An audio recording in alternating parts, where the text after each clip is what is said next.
Alright, it's Sydney. I'm gonna get started right away with my speech. Alright, how many of you guys like crime shows like Criminal Minds? Me too. Today I'm going to be talking to you about who the Golden State Killer is and what happened in California. To start off, I will be talking about 5 main points.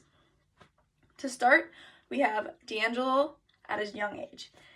His story starts when he was in love with Bonnie Olson. They were very much all about each other, and she never really thought to think of him differently until one day when he took her on a date to the woods.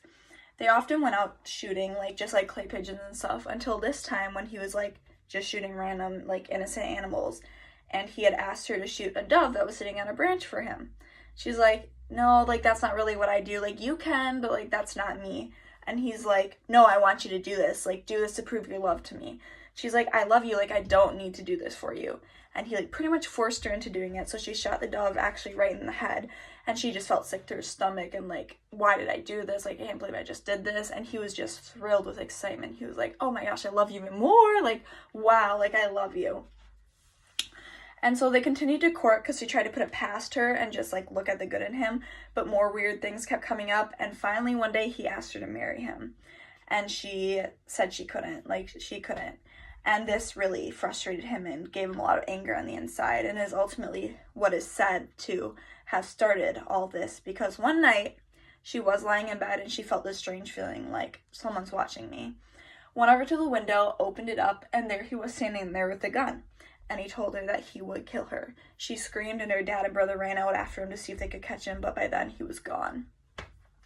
And next thing you hear, he moved to Exeter, California, where he became a police officer for 2 years. And after those 2 years, he was fired because he was allegedly caught for stealing a hammer and dog repellent. And this really, really frustrated him because he felt like nothing was going his way, he couldn't do anything, everything was just falling on top of him, right? And so he got really mad at the police chief and was like, you can't fire me, blah, blah, blah. And the police chief was like, we have you on camera doing it, you're fired. And so he got really frustrated and threatened the police chief by telling him he would kill him. Seems like a common theme. Soon after he was fired, all these cat burglaries started. And his MO for the cat burglaries was just sneaking in through either their windows or doors and stealing a lot of feminine stuff like jewelry, coin purses, money.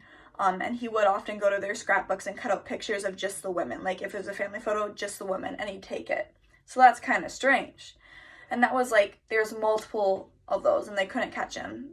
They tried, but they couldn't. And so throughout the 1970s, that's what mainly happened until the late 1970s, 1980s, when he began raping.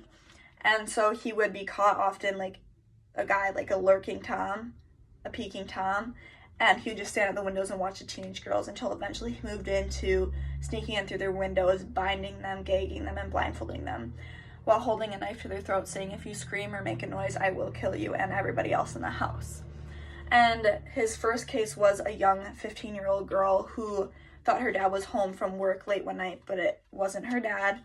And he, did his MO, which was binding, gagging, blindfolding, and threatening to kill her if she made a noise. And he raped her, and after he was finished raping her, she said she heard him rummaging through her stuff, and she said her coin purse and, money was gone, and some jewelry of hers, but she didn't know what it was because she doesn't wear jewelry that often. And so she said, finally she felt like she was laying there forever, so she finally decided to take the blindfold off and risk it, do or die. And luckily for her, he was gone. And so after that, the police decided they really wanted to question her and see if she knew anything, could give them any evidence, right, of who this guy was. And she said, he blindfolded me, I didn't see anything, I can't really tell you much. They just wanted stuff to help them. They didn't really care about how she was doing because it wasn't a big deal back then. So it was mainly do you have anything to help us? And when she told them she really didn't have much, they were done with her. They're okay, screw you, you can't help us, which is awful. And so he was still left out there committing multiple more rapes, which is he raped over 50 people, which is just awful. But they couldn't do anything about it because they didn't have DNA testing back then.